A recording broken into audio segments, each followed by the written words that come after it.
Hello everyone, my name is Bilal Iqbal. Bio series में कल finish किया था हमने डाइजेशन एंड एब्जॉर्प्शन। मैंने आपको बोल दिया था अगर कोई टॉपिक मिस हो गया हो मुझसे या आप पढ़ना चाहते हो डाइजेशन में तो आप मुझे कमेंट्स कर देना। आज हम शुरू करने चाह रहे हैं बेटा नया चैप्टर जिसका नाम है breathing and exchange of gases. Human physiology का ये दूसरा चैप्टर है। ठीक है, let's start.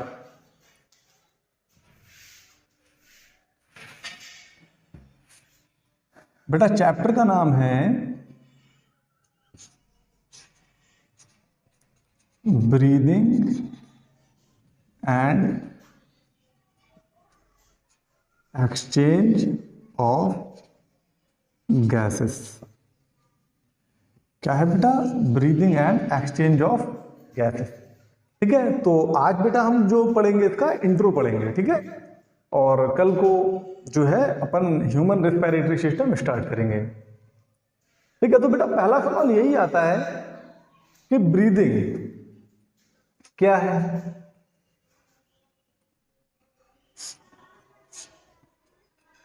Inspiration and expiration.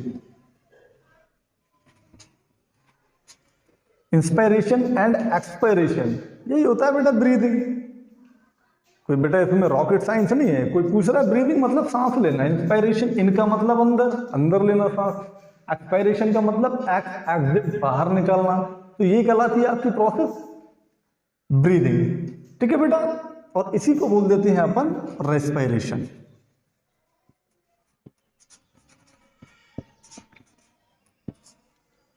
तो अगर मैं डेफिनेशन की बात करूं बेटा तो रेस्पिरेशन की डेफिनेशन क्या होगी बेटा? रेस्पिरेशन की डेफिनेशन होगी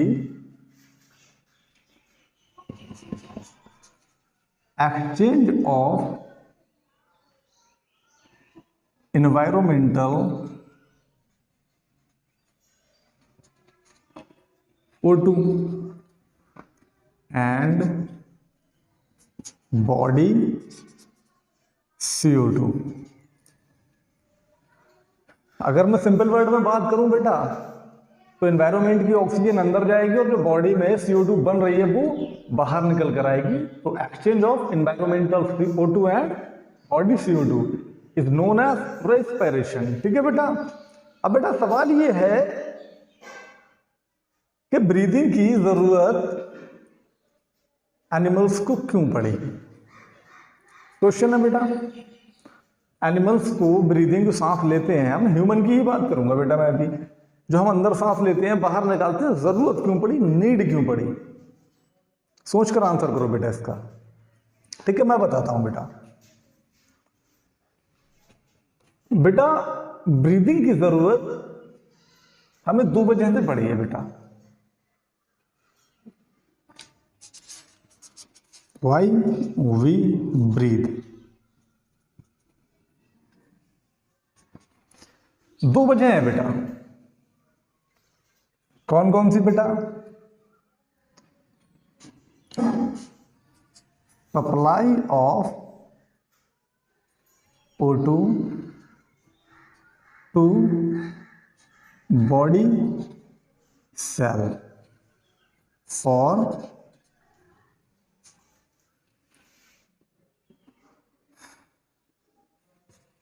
कैटाबॉलिज्म ऑफ ग्लूकोज। दूसरी वजह बेटा क्या है बताऊंगा, अभी आपको समझाऊंगा, आप लिख लो पहले। दूसरी वजह है एलिमिनेशन ऑफ CO2। बेटा ये कारण है हमारे ब्रीथ करने का, हमारी सांस लेने का और सांस को बाहर छोड़ने का। Supply of O2 to body cell, oxygen हमारी बॉडी में जाए, बॉडी सेल में, वहां पर होगा ग्लूकोज का कैटाबॉलिज्म। बात समझ में नहीं आई आपकी भी ना मेरी? ठीक है, मैं थोड़ा सा क्लियर करके बताता हूं। ऑक्सीजन की जरूरत बेटा इसलिए पड़ी, ये कहानी बेटा है कुछ कहते नहीं है खजाने की खोज, इस तरह की। प्रीवियस चैप्टर में हमने बेटा पढ़ा था डाइजेशन। डाइजेशन में आपने एक मॉलिक्यूल को देखा सुना जिसका नाम था ग्लूकोज। मैंने आपको बताया था बेटा जो ग्लूकोज होता है बेटा एक्चुअल में वो मेजर मॉलिक्यूल होता है जो हमें एनर्जी प्रोवाइड करता है। बेटा फैट भी करती है, प्रोटीन भी करती है एनर्जी प्रोवाइड एडवर्स कंडीशन में, बट जो ग्लूकोज होता है वो मेजर होता है। ठीक है, अब बेटा ग्लूकोज तो हमारी बॉडी में पहुंच गया है, किस लिए बेटा? एनर्जी प्रोवाइड करेगा ना हमें। हमें क्या प्रोवाइड करेगा ग्लूकोज? एनर्जी। लेकिन अगर मान लो बेटा, मान लो मैं एक्सरसाइज कर रहा हूं बाइसेप्स की, ठीक है, और मेरी जो बाइसेप्स हैं, यहां पर जो मसल्स हैं, इनकी जो सेल हैं, इनको एनर्जी चाहिए है, एनर्जी चाहिए ना बेटा। अब एनर्जी बेटा चाहिए तो एनर्जी के लिए मुझे उस मॉलिक्यूल को भी चाहिए, वो मॉलिक्यूल भी चाहिए जो एनर्जी देगा। ठीक है, ठीक है, ग्लूकोज यहां पर पहुंच गया। मान लो इस सेल में मेरी ग्लूकोज जो है पहुंच गया। क्या ग्लूकोज का पहुंचना ही काफी है एनर्जी के लिए कि ग्लूकोज पहुंच गया साहब, हाँ तो एनर्जी आ गई? नहीं बेटा, एक्चुअल में ग्लूकोज के अंदर एनर्जी होती है एटीपी की फॉर्म में, बॉन्ड एनर्जी। ठीक है, उसको हमें ग्लूकोज से निकालना पड़ता है। ठीक है बेटा, हमें ग्लूकोज से निकालना पड़ता है, और बेटा उस निकालने का काम एनर्जी को हमारा करता है ऑक्सीजन। अगर आप ऐसे करके समझो कि ग्लूकोज जो है बेटा एक संदूक है, बॉक्स है, ट्रेजर, ठीक है, और उसकी चाबी है बेटा ऑक्सीजन। जब तक चाबी नहीं होगी वो जो बॉक्स है वो नहीं खुलेगा, और जब बॉक्स नहीं खुलेगा तो खजाना नहीं मिलेगा। बेटा खजाना क्या है? सोचकर बताओ, एनर्जी। और बेटा आपने ये भी सुना होगा कि जहां पर खजाना होता है वहां पर प्रेत आत्माएं भी बहुत सारी होती हैं। तो खजाने के साथ साथ बेटा कहीं ना कहीं एक आध प्रेत आत्मा भी निकलेगी, यानी कि बुरी चीज जो नुकसान दे सकती है बेटा हमें। तो कौन सी बुरी चीज निकलती है? CO2। तो बेटा ये कहानी कुछ खजाने वाली है। ठीक है, अगर मैं साइड में यहां पर रिएक्शन लिखूं तो रिएक्शन बेटा ये होती है C6H12O6 O2 सॉरी, और हमें मिलता है बेटा क्या क्या मिलता है बेटा यहां पर? एक तो मिल गई प्रेत आत्मा, एक मिल गया वाटर। बेटा 6 मॉलिक्यूल होते हैं, बैलेंस कर लेना अपने आप, 6 CO2 के 6 वाटर के। ठीक है, और हमें मिलती है एनर्जी। बात समझ में आ गई? ये तो है बेटा हमारा खजाना, ये है हमारी प्रेत आत्मा। अब खजाने का तो इस्तेमाल हम करेंगे बेटा अपनी जरूरतों को पूरा करने के लिए, यानी कि एनर्जी है। ठीक है, और प्रेत आत्मा को काम क्या करते हैं बेटा? भगाते हैं झाड़ फूंक के, मंत्र पढ़ के। तो बॉडी इसको क्या करेगी बेटा? भगाएगी, यानी कि एलिमिनेट करेगी। अब बेटा समझ में आ गया आपके कि हम सांस क्यों लेते हैं? ताकि हमारी बॉडी सेल को ऑक्सीजन मिल सके। किस लिए? ग्लूकोज की कैटाबॉलिज्म के लिए। क्यों? क्योंकि ग्लूकोज से ही हमें मिलेगी क्या? एनर्जी। बात समझ में आई?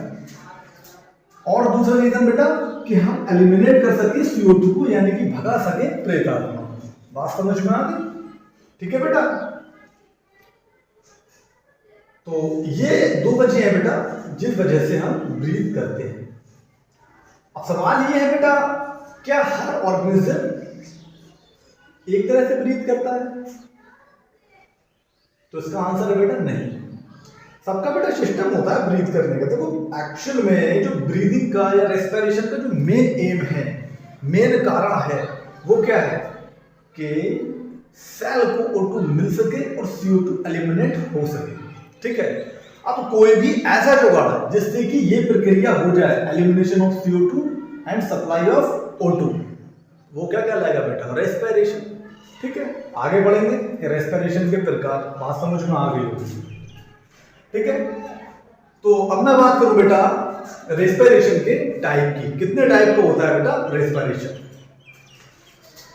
पढ़ लो बेटा, इंट्रो है, बोरिंग सा लगता होगा।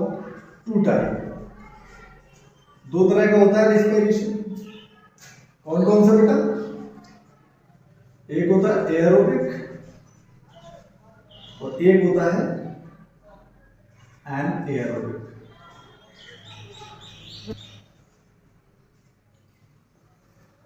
एरोबिक रेस्पिरेशन बेटा कौन सा होता है? बेटा जिसमें ऑक्सीजन जो है उपयोग होगा कहलाएगा एरोबिक रेस्पिरेशन। एनाएरोबिक कौन सा कहलाएगा? जिसमें ऑक्सीजन का इस्तेमाल नहीं होगा। आपने बेटा डेफिनेशन जो है इसकी परिभाषाएं पढ़ी होंगी, अगर आप हिंदी बोर्ड से हैं, यूपी बोर्ड से या किसी दूसरे बोर्ड से, हिंदी मीडियम से, तो आपने पढ़ा होगा इसके बारे में। सीबीएसई में भी है बेटा, लेकिन इसमें हिंदी में परिभाषा कुछ इस तरह से थी एरोबिक रेस्पिरेशन की, ऑक्सीसेशन अनऑक्सीसेशन, इस तरह से, ठीक है, पढ़ा होगा। ये वही चीज है, ठीक है, नया कुछ नहीं है। फर्क क्या है, थोड़ा सा सजा दिया जाता है जब नीट में हम इस चीज को पढ़ते हैं। तो आप बेटा अगर लिखना चाहो लिख सकते हो in the presence of O2, ठीक है, और यहां पर O2 नॉट प्रेजेंट। इसलिए कभी कभी इसको फर्मेंटेशन भी बोल देते हैं बेटा, समझ रहे हो? ऑक्सीजन जो है यहां पर प्रेजेंट नहीं होती है। आप सोचकर बताओ बेटा, ऐसे ऑर्गेनिज्म जो बिना ऑक्सीजन के रहते हैं बहुत सारे हैं बेटा। बैक्टीरिया हो गए, ठीक है, या आपके एंडोपैरासाइट हो गए जो पेट में पाए जाते हैं बेटा, प्लेटीहेल्मिंथेस वगैरह, वो सब एनारोबिक रेस्पिरेशन होता है। ऑक्सीजन वहां कहां होती है, ठीक है। और एरोबिक जो रेस्पिरेशन होता है, most of the animals aerobic respiration ही पाया जाता है। बात समझ में आ गई बेटा, ठीक है।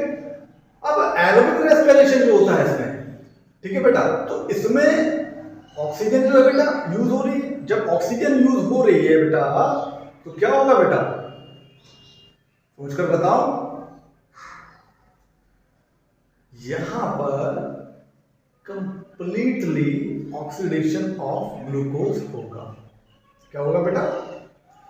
कंप्लीटली, अगर लिख दूं मैं यहां पर कंप्लीटली ऑक्सीडेशन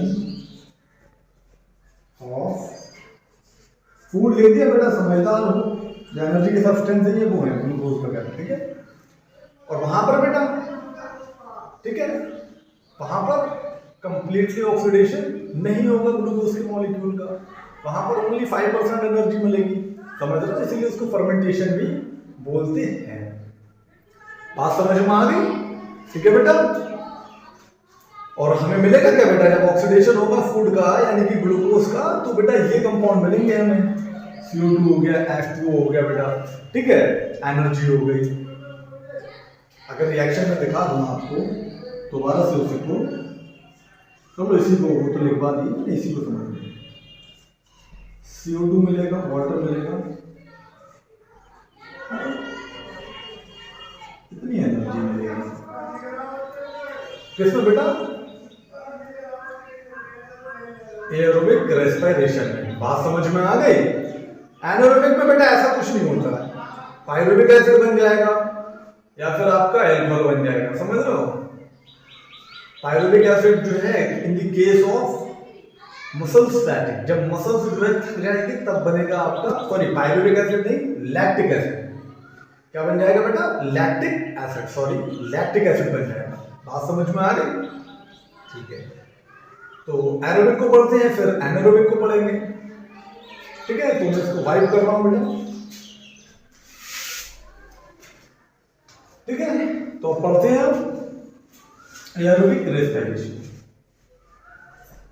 एरोबिक रेस्पिरेशन।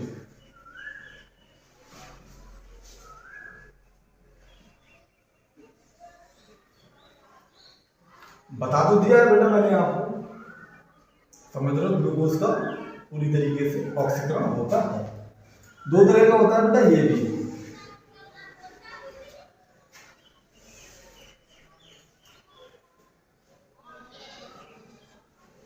एक होता है बेटा डायरेक्ट,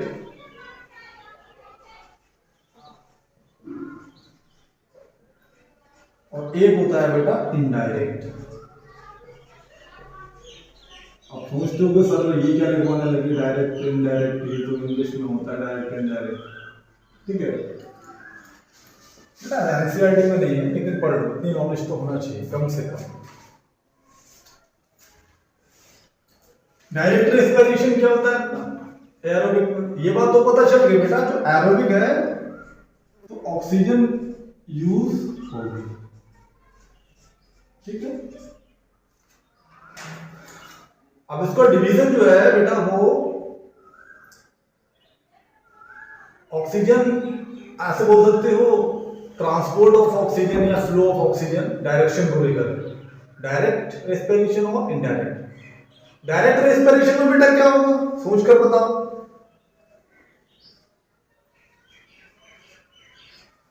डायरेक्ट रेस्पिरेशन होगा exchange of environmental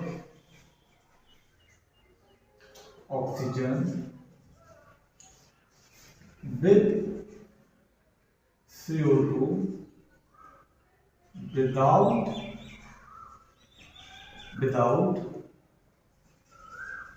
any special respiratory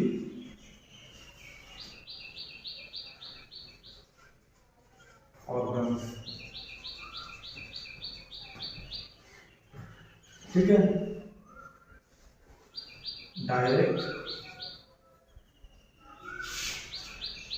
from cell,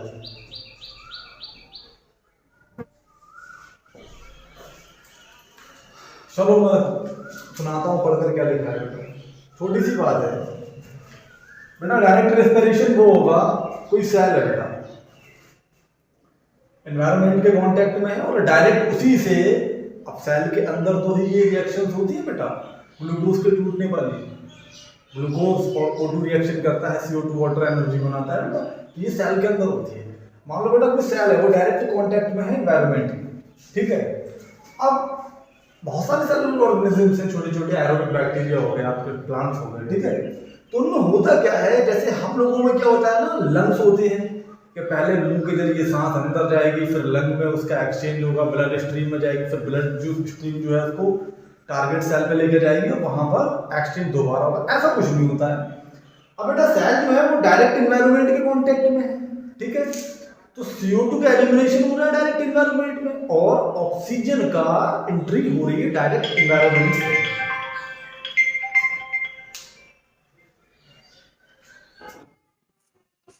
तो बात समझ में आ गई, डायरेक्ट सेल से, direct from cell, direct cell से ही ऑक्सीजन की एंट्री होगी बेटा एनवायरनमेंट से ऑक्सीजन में, और सेल से CO2 का एलिमिनेशन होगा, ठीक है, without any special respiratory organ. जैसे कि हम लोगों में होते हैं, मछलियों में होते हैं बेटा गिल्स, हम लोगों में होते हैं लंग्स, समझ रहे बेटा। तो इस तरह से इसको बोलते हैं अपन डायरेक्ट रेस्पिरेशन। इनडायरेक्ट बेटा कौन सा होता है, अब इनडायरेक्ट बेटा इसका जस्ट रिवर्स होगा कि उसमें नीड पड़ेगी आपको रेस्पिरेटरी ऑर्गन की, ठीक है बेटा। तो आप ऐसे करके लिख सकते हैं, इन्वॉल्व रेस्पिरेटरी ऑर्गन्स, ठीक है। रेस्पिरेटरी ऑर्गन्स का इन्वॉल्वमेंट होता है इनडायरेक्ट में। अब बेटा इसके एग्जाम्पल की मैं बात करूं अगर कि ये किन में पाया जाता है, तो जो हमारे बेटा एरोबिक बैक्टीरिया हो गए, यानी कि जो ऑक्सीजन का यूज करते हैं, एरोबिक बैक्टीरिया हो गए, ठीक है बेटा। हमारे प्लांट्स हो गए, क्या हो गया बेटा, प्लांट्स, ठीक है। याद करो बेटा, पत्तियां होती है, पत्तियों पर स्टोमेटा होता है, गैसियस एक्सचेंज होता है, समझ रहे हो बेटा। तो हमारे प्लांट्स हो गए बेटा, समझ रहे हो, स्पॉन्ज हो गए, फिलिंट्रेट हो गए, फ्लैट बॉम्ब हो गए, तो लिख लो बेटा।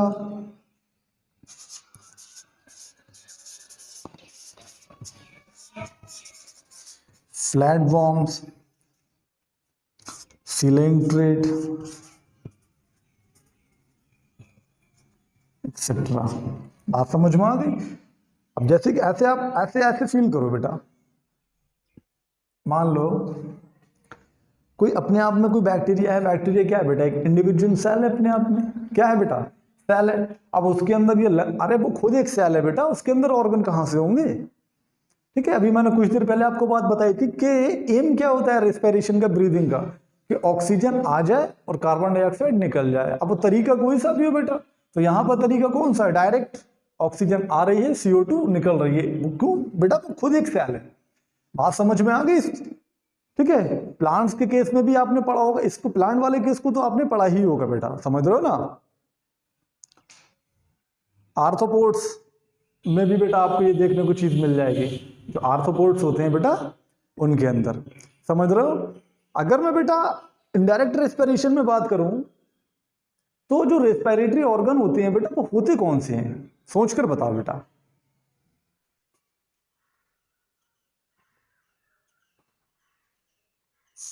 स्किन हो सकता है बेटा,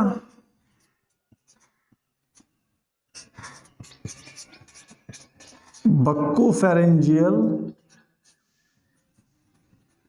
लाइनिंग हो सकती है बेटा, बेटा बक्कल कैविटी वाली।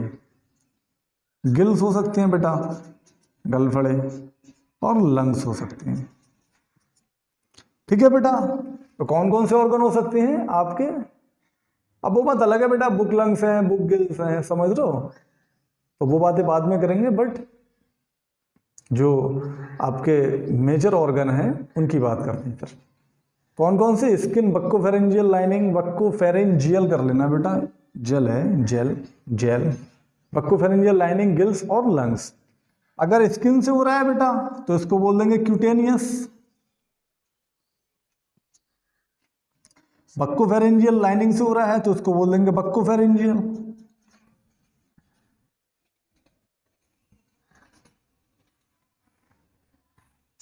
गिल्स से हो रहा है बेटा और लंग्स से हो रहा है, ये दोनों आप बताओ, सोचकर बताओ बेटा, इजी है बेटा। चलो लंग्स में बता दे रहा हूं, पल्मोनरी। गिल्स आप बताओ, बोलो, क्या बोलेंगे, अरे मेरे लाल, ब्रोंकियल, ठीक है। तो इससे अगर हो रहा है तो इसको बोल देंगे ब्रोंकियल, और इससे हो रहा है तो इसको बोल देंगे पल्मोनरी, ठीक है बेटा।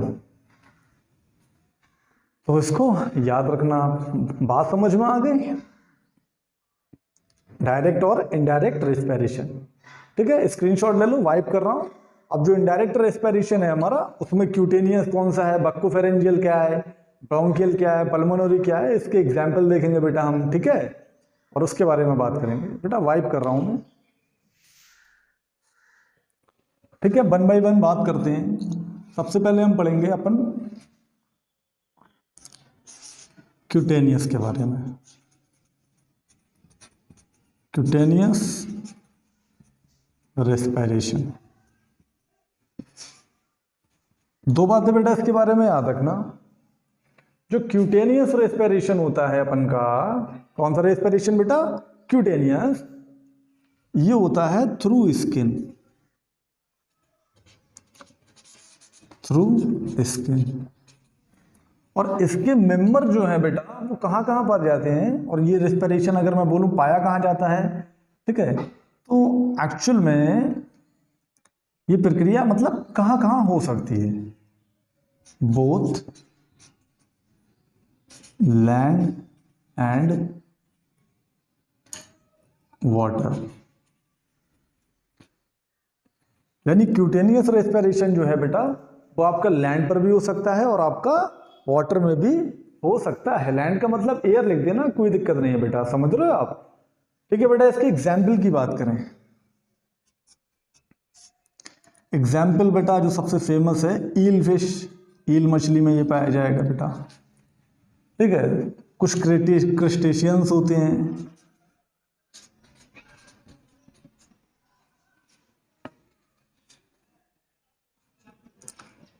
समझ रहे हो बेटा, एम्फीबियस एनिमल, एम्फीबिया में मिल जाएगा आपको।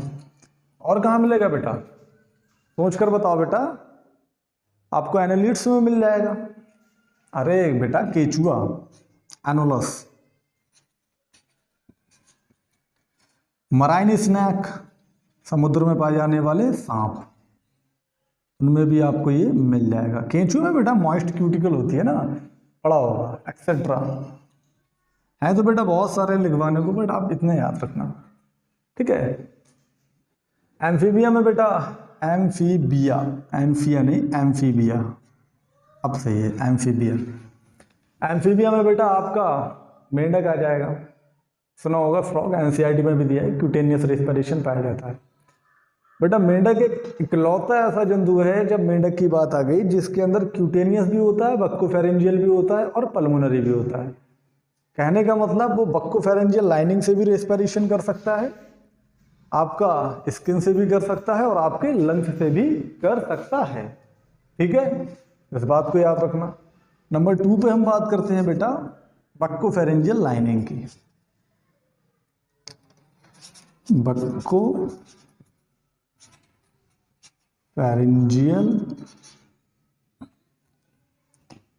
रेस्पिरेशन।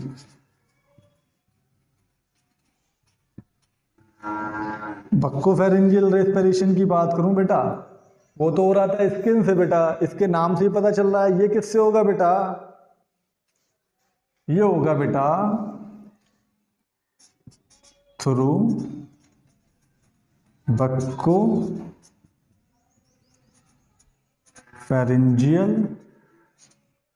लाइनिंग। अब ये दिखती कैसी है बेटा, तो आप जरा इस इमेज को देखना, इस इमेज को जरा गौर से देखिए। ये फ्रॉग है और हमें इसमें बात करना है बक्कोफेरेंजियल लाइनिंग की, बक्कोफेरेंजियल रेस्पिरेशन की। अगर आप यहाँ पर ध्यान से देखें इस मेंढक में बेटा, तो ये तो उसका माउथ की कैविटी हो गई, ठीक है। ये जो इसका है, ये है आपकी बक्कल कैविटी, ठीक है। ये क्या बेटा, फ्रॉग की बक्कल कैविटी। तो होता क्या है बेटा, एक्चुअल में इस कैविटी पर लेयर की लाइनिंग होती है, जैसे हमारे मुंह में होती है। तो उस लाइनिंग को ही बोलते हैं बक्कोफेरेंजियल लाइनिंग। क्या बोलते हैं, जैसे ये लाइनिंग इसमें मेंशन है फ्रॉग की, इसी को बोलते हैं बक्कोफेरेंजियल लाइनिंग। क्या बोलते हैं, बक्कोफेरेंजियल लाइनिंग। एक्चुअल में बेटा होता क्या है, जब एयर इस मेंढक के मुंह में जाती है, ठीक है, आपकी ऑक्सीजन, ठीक है, और जब ये बक्कोफेरेंजियल रेस्पिरेशन करता है, तो इसकी बक्कोफेरेंजियल कैविटी से ही ऑक्सीजन जो है बेटा सिंपल डिफ्यूजन के द्वारा इसकी बॉडी में चली जाती है और कार्बन डाइऑक्साइड जो है इसकी कैविटी में आ जाती है, ठीक है।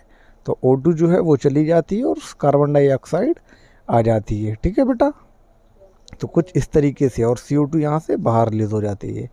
अच्छा, बक्कोफेरेंजियल कैविटी के बारे में बेटा एक इंटरेस्टिंग बात बताऊं, अगर मैं इसकी ओरिजिन की बात करूं बक्कोफेरेंजियल कैविटी की, तो इसमें बेटा एक्टोडर्म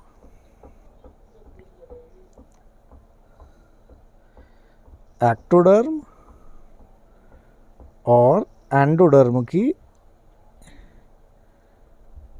एक थिन लेयर होती है, ठीक है। जो मीजोडर्म होता है बेटा, मीजोडर्म, वो इसमें अब्सेंट होता है, आपका नहीं पाया जाता है बक्कोफेरेंजियल लाइनिंग में। तो आप बेटा इस बात को याद रखना, ठीक है। तो ये आपकी क्या थी बेटा, बक्कोफेरेंजियल कैविटी, ठीक है। अगर आप इस लाइन को ध्यान से पढ़ें बेटा, तो क्या लिखा है, through the lining of mouth and throat. जो माउथ जो होता है फ्रॉग का, मेंढक का माउथ, और जो थ्रोट होता है बेटा, उसकी जो लाइनिंग होती है, the throat of all amphibians has numerous blood vessels. बहुत ही बारीक बारीक सी ब्लड वेसल्स होती है। Gases can diffuse into and out of those blood vessels efficiently, ठीक है। तो ये बेटा क्या था आपका बक्कोफेरेंजियल कैविटी फ्रॉग में, ठीक है। तो जो गैसें होती है वो डिफ्यूज इन और आउट हो सकती हैं बेटा, ठीक है, अंदर जा सकती हैं और बाहर आ सकती हैं। अब गैसेस बेटा कौन सी होती हैं, ऑक्सीजन बेटा है अंदर जाएगी, और आउट कौन सी होगी, CO2। तो इस चीज़ को याद रखना, O2 है बेटा इन और आउट जो है बेटा वो आपकी है CO2, ठीक है। देखा बेटा आपने बक्कोफेरेंजियल लाइनिंग कैसे दिखती है बेटा, सही है। तो बक्कोफेरेंजियल लाइनिंग से अगर बेटा इसकी मैं बात करूं कि कहां पर आपको मिल जाएगा, ये आपको मिलेगा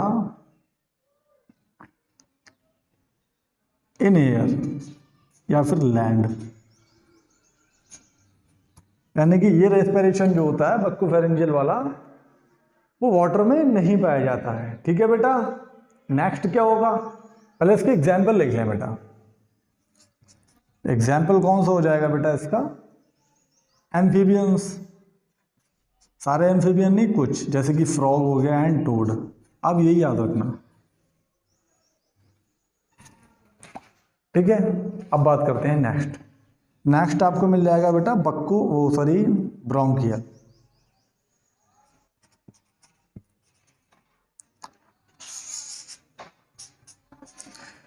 ब्रोंकियल रेस्पिरेशन, इसके नाम से पता चल रहा है ब्रोंकाई, ऐसे स्ट्रक्चर जो ब्रोंकाई की तरह हो। ह्यूमन में तो देखे होंगे आपने ब्रोंकाई कैसी होती है, समझ रहे हो, ऐसे स्ट्रक्चर होते हैं बेटा आपके गिल्स, क्या होते हैं, गिल्स। तो अब ये जो है बेटा गिल्स के थ्रू होगा रेस्पिरेशन जो ब्रोंकियल है। और इसके मैं एग्जाम्पल की बात करूं बेटा तो सारी मछलियों में जितनी मछली हैं फिश, उन सब में आपको ये मिल जाएगा। ठीक है, ब्रोंकियल में। ठीक है, कुछ एम्फीबियस हैं बेटा उनमें भी आपको ये मिल जाएगा।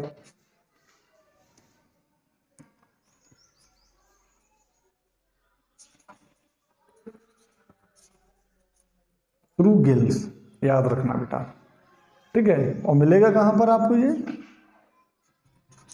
इन वाटर ओनली,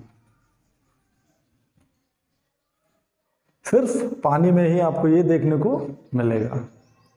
बात समझ में आ गई। ठीक है, एग्जाम्पल क्या क्या है बेटा इसकी, सबसे पहला तो आपके दिमाग में आ ही गया होगा ऑल फिश,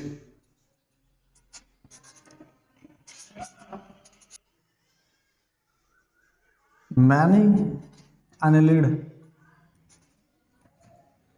कई सारे एनिलिडा के मेंबर हैं उनमें ये आपको मिल जाएगा। ठीक है, मोस्ट क्रिस्टेशियंस, ज़्यादातर जो क्रिस्टेशियंस होते हैं प्रॉन वगैरह उनमें भी आपको ये क्रिस्टेशियंस,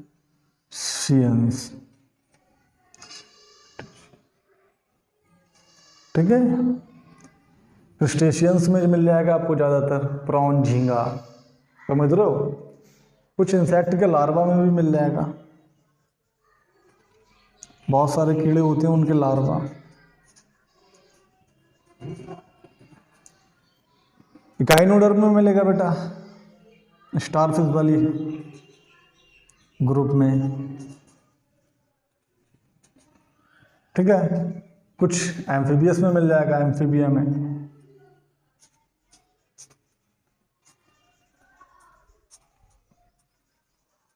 एक्सेट्रा।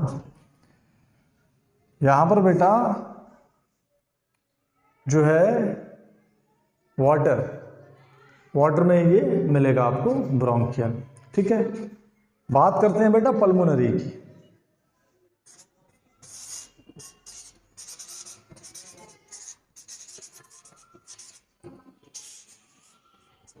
सोचकर बताओ बेटा कौन सा ऑर्गन इसमें इन्वॉल्व होगा पल्मोनरी में, आपके लंग्स। ठीक है, लंग्स इन्वॉल्व होंगे आपके, बात समझ में आ गई। और ये जो है रेस्पिरेशन सिर्फ और सिर्फ आपको एयर में ही मिलेगा, ओनली इन एयर। और मैं इसके एग्जाम्पल की बात करूं तो आपका हो जाएगा स्नेल,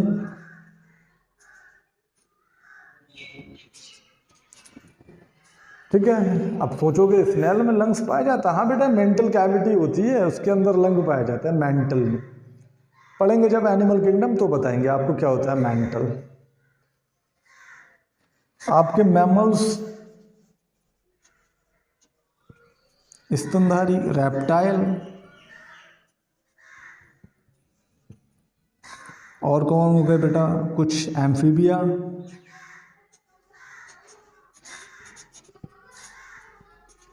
ठीक है बेटा। तो इनमें पाया जाता है आपका पल्मोनरी रेस्पिरेशन। तो इस चीज को याद रखना बेटा, चिड़ियों में भी यही मिल जाएगा आप। बर्ड्स, बात समझ में आ गई। क्यूटेनियस क्या है, बक्कोफेरेंजियल रेस्पिरेशन, ब्रोंकियल, पल्मोनरी। ठीक है, ये वाला इमेज देखना बेटा। सबसे पहले हम बात करते हैं क्यूटेनियस रेस्पिरेशन की। क्या होता है, जो फ्रॉग बना हुआ है और ये जो इसकी स्किन दिख रही है आपको, ठीक है, ग्रीनिश ग्रीनिश, तो ये इसको बड़ा करके दिखाया है। ये जो लेयर दिख रही है बेटा, ये इसकी स्किन है। एक्चुअल में बेटा स्किन के पास ही इसकी वेसल्स होती हैं, ठीक है, ब्लड वेसल्स पाई जाती हैं। और इन ब्लड वेसल्स से बेटा डायरेक्ट CO2 बाहर निकलती है, O2 बेटा अंदर आती है। ठीक है बेटा, ये वाली दिख रही है आपको एपिडर्मिस यहाँ से, और ये ब्लड वेसल्स। तो ये तो बेटा है क्यूटेनियस रेस्पिरेशन। ठीक है, कहाँ कैसे होता है बेटा, किस चीज़ से होता है, थ्रू स्किन। ठीक है, ये वाला इमेज देखिए बेटा, ये वाला इमेज जो है ये फिश का है और इसमें पाया जाता है आपका ब्रोंकियल रेस्पिरेशन। ठीक है, कौन सा बेटा, ब्रोंकियल रेस्पिरेशन। ठीक है, अब देखो इसकी मैं आपको मैकेनिज्म बता रहा हूँ एक्चुअल में होता क्या है।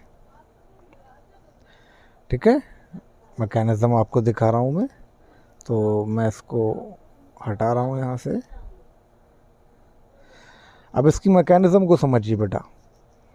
एक्चुअल में बेटा ये किसके थ्रू होती है, गिल्स के थ्रू। ठीक है, ब्रोंकियल रेस्पिरेशन थ्रू गिल्स मैंने लिखा दिया। होता क्या है, सबसे पहले मछली के मुंह में जाता है पानी। क्या जाता है आपका, पानी। ये बेटा ये डायरेक्शन दिखा रहे हैं ब्लू ब्लू कलर की। ठीक है, मछली के अंदर बेटा पानी पहुंच गया। अब होता क्या है, ये जो इसका गिल है बेटा यहाँ से निकलता रहता है। और होता क्या है एक्चुअल में, इस वाले यहाँ के इस गिल के टुकड़े को बेटा यहाँ पर जूम करके दिखाया है। तो अगर आप यहाँ पर ध्यान से देखें तो ये बेटा जो होती हैं, ये तो होती हैं इस गिल में ब्लड वेसल्स। ये जो है ब्लड वेसल्स हैं। ठीक है, क्या है ये, ब्लड वेसल्स हैं। ठीक है, वाटर है एक्चुअली में बेटा यहीं से फ्लो होता है।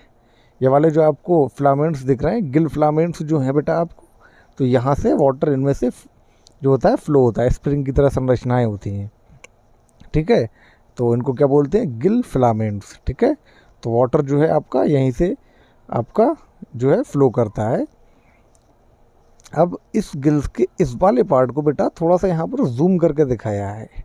ठीक है, अगर आप यहाँ पर ध्यान से देखें, ये कुछ इस तरह का स्ट्रक्चर दिखाई देता है। इनको क्या बोलते हैं बेटा, लमाइला। क्या बोलते हैं, लैमेला। ठीक है बेटा, ये जो आपको चरखीनुमा संरचनाएं दिख रही हैं गिल फिलामेंट के अंदर, इनको बोलते हैं लैमेला। क्या बोलते हैं, लैमेला। ठीक है, और ये वाली जो है बेटा इन्होंने लिखा है ऑक्सीजन पुअर ब्लड। ठीक है, इसका मतलब क्या है बेटा, ये क्या है, CO2 वाली है बेटा, यानी कि ये वेन्स है। और ये वाली क्या है आपकी, ये है आपकी आर्टरी फिश की, जो आपका फिश का गिल है उसकी ये आर्टरी है, ऑक्सीजन रिच है। ठीक है, ऑक्सीजन यहाँ पर ज़्यादा होगी। ठीक है, इस बात को याद रखना। अब होता क्या है बेटा, ये जो लैमेला होते हैं गिल के, वाटर का फ्लो कुछ इस तरह से होता है, उसमें से इन चरखियों के बीच में से वाटर जो है वो निकलता है। ठीक है, अब ये जो चरखी होती हैं, जो लैमेला होते हैं, एक्चुअल में इनमें नेटवर्क होता है बेटा कैपिलरीज का। ठीक है, वेन्स का, आर्टरीज का, ये नेटवर्क होता है। और होता क्या है, जब वाटर यहाँ से निकल रहा है तो इन्हीं वेन्स आर्टरीज के जरिए जो आपका CO2 होता है बेटा वो तो बाहर आ जाता है इसी वाटर में। ठीक है, और जो ऑक्सीजन होता है वो आपका चला जाता है आर्टरी के अंदर। ठीक है, तो यहीं से डिफ्यूज़ होती हैं बेटा ये गैसेस। ठीक है, यहीं से एक्सचेंज होता है गैसेस का। तो ये मैकेनिज्म बेटा थी आपकी किसकी, आपकी गिल की। ठीक है, और इसको क्या बोलते हैं, ब्रोंकियल रेस्पिरेशन। इस फिश को देखिए आप। अब यहाँ होता क्या है एक्चुअल में बेटा, पानी पहले जाएगा मछली के मुंह में और गलफड़ों से जो है आपका बाहर निकल आएगा। ठीक है, ये क्या होता है आपका वाटर। ठीक है, वाटर यहाँ से इन और यहाँ से आउट। लेकिन उससे पहले बेटा ये एक्सचेंज जो है बेटा कैसे होता है इसके थ्रू गैसेस का, वो देखिए। ये इसको हल्का सा थोड़ा सा यहाँ से जूम किया है इन्होंने, और ये जो है बेटा इसका एक गिल का पोर्शन है जिसमें होते हैं आपके गिल फिलामेंट, ठीक है। और गिल फिलामेंट के इस पोर्शन को यहाँ जूम कर कर दिखा रहा है। मैंने आपको बताया था ये जो चरखी नुमा संरचनाएं हैं जिनके अंदर वेसल्स होती हैं उनको बोलते हैं लैमला, ठीक है। क्या बोलते हैं? लैमला, ठीक है। तो होता क्या है, वाटर जो है बेटा लैमला से गुजरता है और यहीं पर जो आर्टरीज वेन्स का नेटवर्क होता है उसी में आपका क्या होता है बेटा, एक्सचेंज ऑफ गैसेस, यानी कि CO2 जो है वो बाहर निकलेगी और O2 बेटा अंदर जाएगी, ठीक है।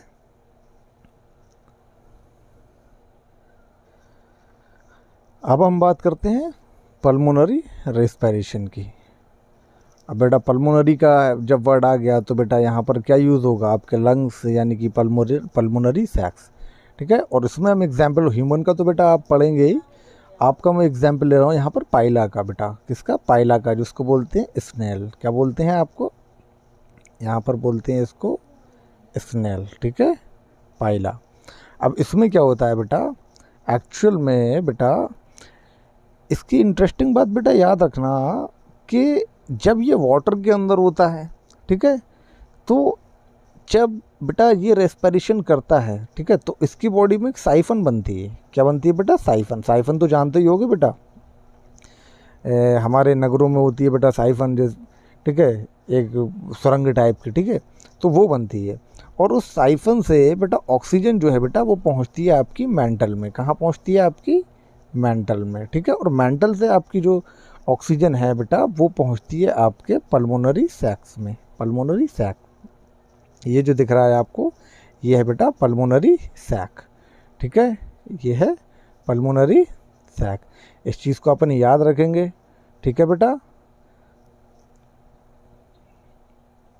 अगर आप यहाँ पर देखें बेटा, यहाँ पर तो यहाँ पर ये वाला जो राउंड राउंड स्ट्रक्चर है तो ये भी है बेटा पल्मोनरी सैक, ठीक है। पीछे से लिया गया स्ट्रक्चर है, इसका मुंह जो है बेटा आगे की तरफ है, ठीक है। तो इसलिए इसको कैटेगरी में रखे गए पल्मोनरी रेस्पिरेशन की ड्यू टू पल्मोनरी सैक। और बेटा इसके बारे में एक इंटरेस्टिंग बात याद रखना, जब ये लैंड पर चलता है बेटा, कहाँ चलता है बेटा? लैंड पर, ठीक है, तब भी ये पल्मोनरी रेस्पिरेशन करता है। बट साइफन जो है बेटा, साइफन उस समय नहीं बनती है इसकी बॉडी के अंदर, ठीक है। साइफन इसकी बॉडी के अंदर नहीं बनती है जब ये लैंड पे चलता है, ठीक है। इस बात को याद रखेंगे।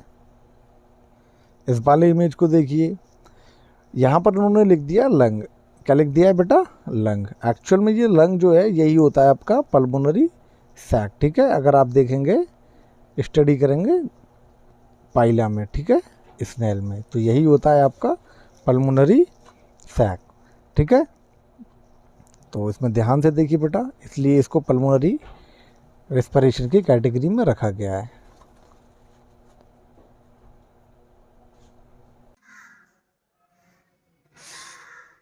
देखा बेटा आपने कैसे कि ब्रोंकियल रेस्पिरेशन हो रहा है गिल्स के थ्रू, समझ रहे हो ना। और पल्मोनरी रेस्पिरेशन को भी आपने देखा, ठीक है। बक्कोफेरेंजियल तो पहले ही दिखा दिया था मैंने, ठीक है। मैं वाइप कर रहा हूँ, स्क्रीनशॉट लेना चाहो तो ले लो,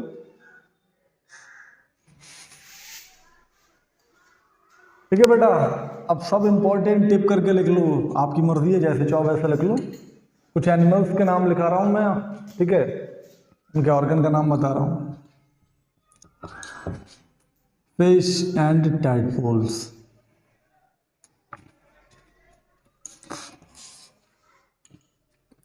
फिश में तो गिल्स पाए जाते हैं पता है। टैडपोल होते हैं बेटा एम्फीबियस लार्वा, यानी कि मेंढक के लार्वा, ठीक है। इन दोनों में ही जो ऑर्गन होते हैं बेटा वो होते हैं गिल्स। बात समझ में आ गई? ठीक है बेटा, क्या होते हैं? गिल्स। फ्रॉग और टोड की बात करूं बेटा मैं, फ्रॉग एंड टोड, इनमें आपको कौन कौन सा मिल जाएगा? क्यूटेनियस भी मिल जाएगा आपको, बक्कोफेरेंजियल भी मिल जाएगा,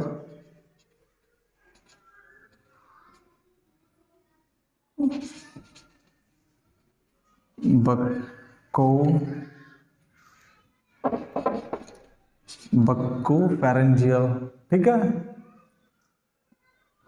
ब्रोंकियल नहीं मिलेगा क्योंकि गिल्स नहीं होते हैं मेंढक में। पल्मोनरी भी मिल जाएगा, याद रखना इस चीज को।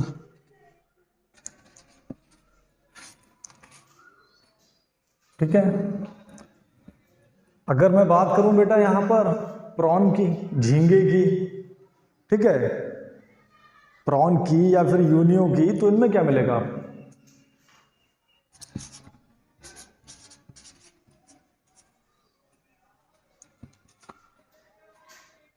इनमें आपको मिल जाएंगे गिल्स। झींगा कहाँ रहता है बेटा? पानी में रहता है, समझ लो।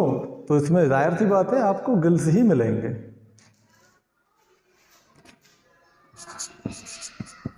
मकड़ी की बात करूं या फिर बिच्छू की बात करूं, स्पाइडर, स्कॉर्पियन,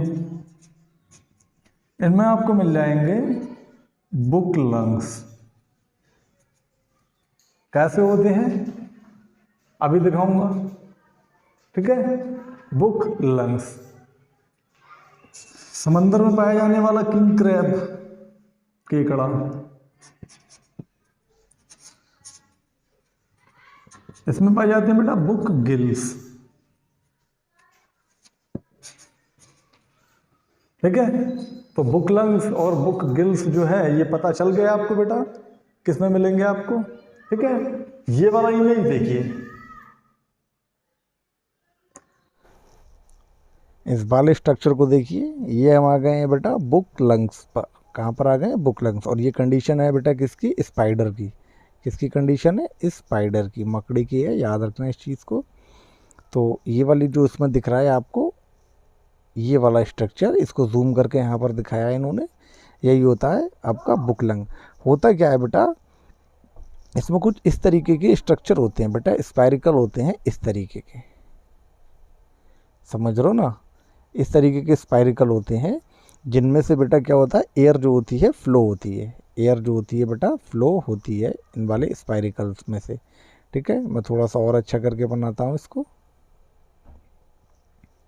ये स्पायरिकल्स होते हैं और इनमें से बेटा एयर फ्लो होती है, ठीक है, इनमें से स्पायरिकल। इसको जूम करके देखा तो अगर देखो आप, तो जैसे किताब होती है बेटा, एक के ऊपर एक पेज रखा हुआ, अगर आप इसको इस सीरीज़ में देखो तो लग रहा है कुछ कुछ बुक की तरह बेटा, हाइपोथेटिकल बात बता रहा हूँ, खैर आप याद रखना बेटा, ठीक है। बुक लंग क्या होते हैं? स्पायरिकल्स होते हैं बेटा उसमें, जिनके बीच में से एयर जो होती है फ्लो होती है, ठीक है बेटा। और जो ये जो बेटा स्पायरिकल होते हैं, इन्हीं में होता है कैपिलरी का नेटवर्क, ठीक है। ये लिखा हुआ है ब्लड फ्लो बिटवीन फोल्ड, ये जो फोल्ड दिख रहे हैं बेटा, इन्हीं के बीच में आपका ब्लड फ्लो होता है, ठीक है। और वहीं पर होता है एक्सचेंज ऑफ गैसेस। तो ये तो एग्जाम्पल था अपन का बुक लंग्स का, ठीक है। इस वाले स्ट्रक्चर को देखिए, इस वाले स्ट्रक्चर को, ये थोड़ा सा बड़ा स्ट्रक्चर है, तो यहाँ पर मेंशन किया इन्होंने बुक लंग की आपकी पोजीशन, ठीक है। मेंशन बेटा हुई है यहाँ पर बुक लंग की इस स्ट्रक्चर में, ठीक है। अगर आप ध्यान से देखें तो स्पायरिकल बेटा कुछ इस तरीके के दिखाई दे रहे हैं आपको स्पायरिकल। तो इन्हीं के बीच में बेटा ब्लड फ्लो होता है, एयर फ्लो होती है, ठीक है। और वहीं पर होता है एक्सचेंज ऑफ गैसेस। तो ये आपके क्या थे? Book lung. इस वाले स्ट्रक्चर को देखिए, ये अपन के बुक गिल बेटा, क्या है ये? बुक गिल, ठीक है। तो डिफरेंस देखिए आपको, वो जो है बेटा स्पायरिकल्स होते हैं, ठीक है। गौर से देखिए, ये वाली पोजीशन है आपकी बुक गिल्स की। और स्पायरिकल कौन से होते हैं बेटा? स्पाइरल शेप में आपके बुक लंग्स, ठीक है। कंडीशन कहाँ पाई जाती है? ये क्रैब में, ठीक है। ये वाला इमेज देखिए आप, इस वाले इमेज को देखिए आप ज़रा गौर से, ठीक है। अगर आपको ये वाले स्ट्रक्चर यहाँ पर दिखाई दे रहे हैं, ये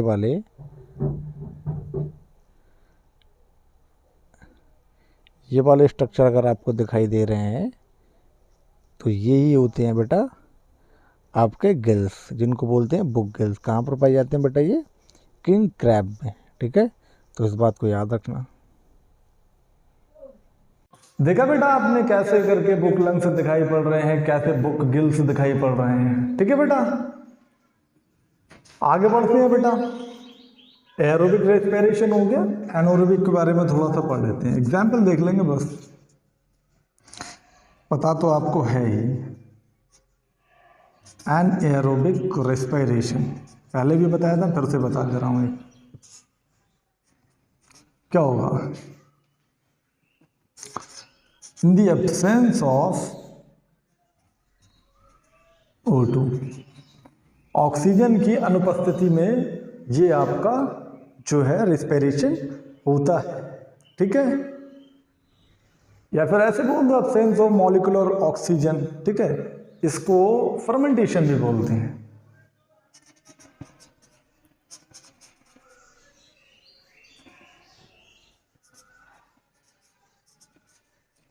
ऑल्सो कॉल्ड फर्मेंटेशन। एग्जाम्पल क्या है बेटा इसके? एग्जाम्पल में बताओ। बैक्टीरिया हो गया आपका, ईस्ट हो गया, ईस्ट को तो जानते ही होंगे। कोई बड़ा ऑर्गेनिज्म बताओ बेटा। एस्केरिस हो गया आपका, और कोई बड़ा बताओ। टीनिया हो गया। एंडोपैरासाइट होते हैं बेटा, इंसान के अंदर पाए जाते हैं, ठीक है, एक्सेट्रा। तो ये था आपका एनाएरोबिक रेस्पिरेशन, ठीक है। आगे बढ़ते हैं, आप स्क्रीनशॉट ले लो, मैं वाइप कर रहा हूं, ठीक है बेटा। कंडीशन देख लेते हैं कि कौन सी कंडीशन होती है एफिशिएंट तरीके से एक्सचेंज होने के लिए गैसेस के एक्सचेंज होने के लिए कंडीशन क्या होती है? Membrane should be. तो आप लिख सकते हैं, हेडिंग चाहो तो हेडिंग या लाइन मर्जी है आपकी। फॉर एफिशिएंट रेस्पिरेशन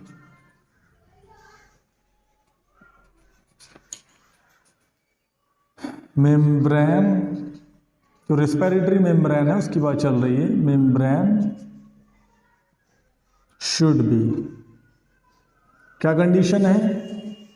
मेम्ब्रेन बेटा मैं आपको बता दे रहा हूं कौन सी है बेटा।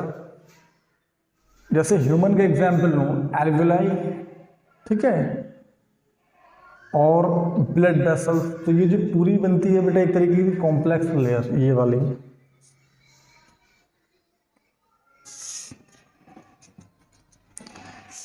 ये आपका है एल्वेलाई, ये आपकी है ब्लड वेसल,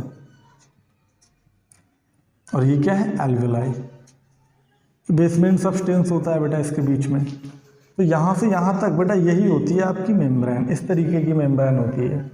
कुल मिला के यहाँ पर ऑक्सीजन को जाना, सॉरी CO2 को जाना है और ऑक्सीजन को आना है। तो ये मेम्ब्रेन होती है। तो बता रहे हैं, बोल रहे हैं कि कंडीशन क्या है, एफिशिएंट तरीके से रेस्पिरेशन हो सके तो मेम्ब्रेन कैसी होना चाहिए, ठीक है। तो उसकी कंडीशन को हम यहाँ पर नोट आउट करेंगे। तो पहली कंडीशन तो बेटा ये है कि ये होना चाहिए महीन, बड़ी होना चाहिए और मॉइस्ट होना चाहिए। सोचने की बात है बेटा, एक महीन कपड़ा है, ठीक है, आप उसमें से पानी डालो आसानी से बाहर निकलेगा। एक मोटा कपड़ा है, चादर, कपड़ा तो वो भी है, उसमें से पानी डालो आसानी से बाहर नहीं निकलेगा। तो जितनी मेम्ब्रेन महीन होगी उतना ज़्यादा बेटा एक्सचेंज होगा ऑक्सीजन और CO2 का। बात समझ में आ गई?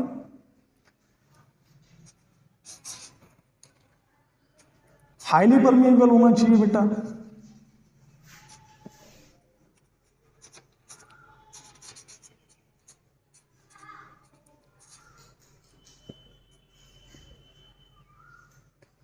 ठीक है बेटा, जो मेम्ब्रेन है कि परमेबिलिटी जो है, परमेबिलिटी का मतलब मॉलिक्यूल के बाहर जाने और अंदर आने की बेटा टेंडेंसी, वो बहुत ज़्यादा होना चाहिए, ठीक है। परमेबिलिटी बोलते हैं उसको। हाईली परमेबल होना चाहिए, O2 और CO2 आसानी से आ जा सके विदाउट एनी बैरियर, ठीक है बेटा। तीसरा पॉइंट क्या लिखोगे?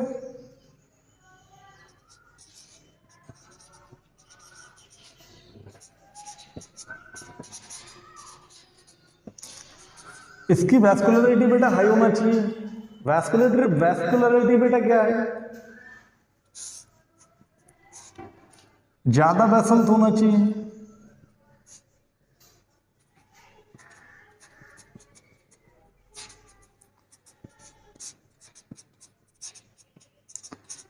क्यों होना चाहिए ज्यादा? रिच ब्लड सप्लाई, यानी कि जो ब्लड सप्लाई है, जब ज़्यादा वेसल्स होंगी बेटा, ब्लड वेसल्स, तो ब्लड की सप्लाई भी ज़्यादा होगी। और बेटा ब्लड में अगर मैं ह्यूमन की बात करूं, ब्लड में जो हमारा हीमोग्लोबिन होता है वही जो होता है ट्रक। क्या होता है? ट्रक। हाँ बेटा, व्हीकल होता है वही ऑक्सीजन और CO2 के ट्रांसपोर्ट का। समझ रहे हो? कुल मिला के अगर मैं बात बोलूं तो जितनी अच्छी ब्लड की सप्लाई होगी उतना ज़्यादा O2 CO2 का ट्रांसपोर्ट बढ़िया होगा, जिससे एफिशिएंट तरीके से आपका रेस्पिरेशन होगा। ठीक है बेटा। चौथा पॉइंट क्या लिखोगे? लिखवा दिया होगा, चलो फिर भी लिखवा दे रहा हूँ। Large surface area. Surface area जो है बेटा वो ज़्यादा होना चाहिए।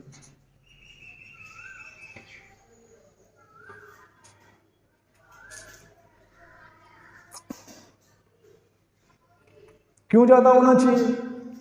सोचने की बात है बेटा। मान लो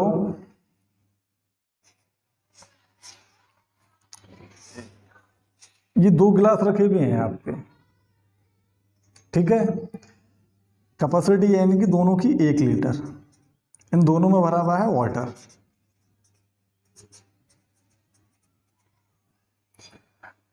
मैंने यहां पर एक होल किया,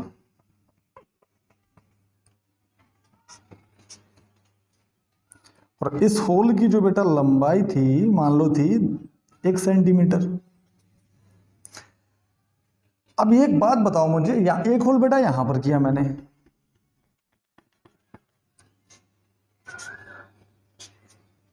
इस होल की लंबाई थी अपन की 5 सेंटीमीटर। अब मुझे बेटा ये बताओ, पानी इसमें से जल्दी निकल जाएगा बाहर या इसमें से जल्दी निकल जाएगा? बेटा ऑब्वियसली इसमें से जल्दी निकलेगा। क्यों?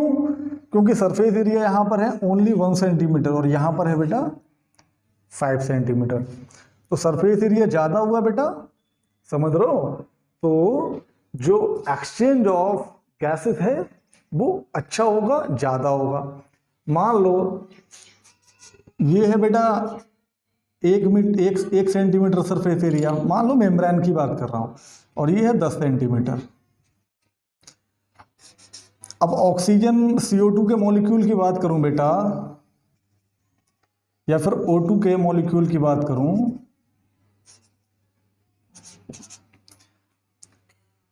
एक सेंटीमीटर एरिया में से बेटा लिमिटेड मॉलिक्यूल निकलेंगे, भीड़ ज्यादा होगी यहां पर, और यहां से बेटा ज्यादा ऑक्सीजन के मॉलिक्यूल आ सकेंगे, ज्यादा CO2 के जा सकेंगे। क्यों? क्योंकि सरफेस एरिया यहां पर ज्यादा है और यहां पर कम है, यहां पर भीड़ बहुत है, समझ रहे हो? और सरफेस एरिया है कम।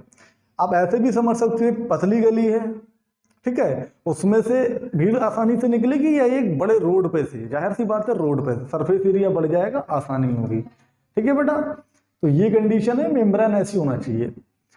ठीक है, 5वां पॉइंट आप लिखना चाहो तो लिख दो कि हीमोग्लोबिन की, चलो मत लिखो, ठीक है।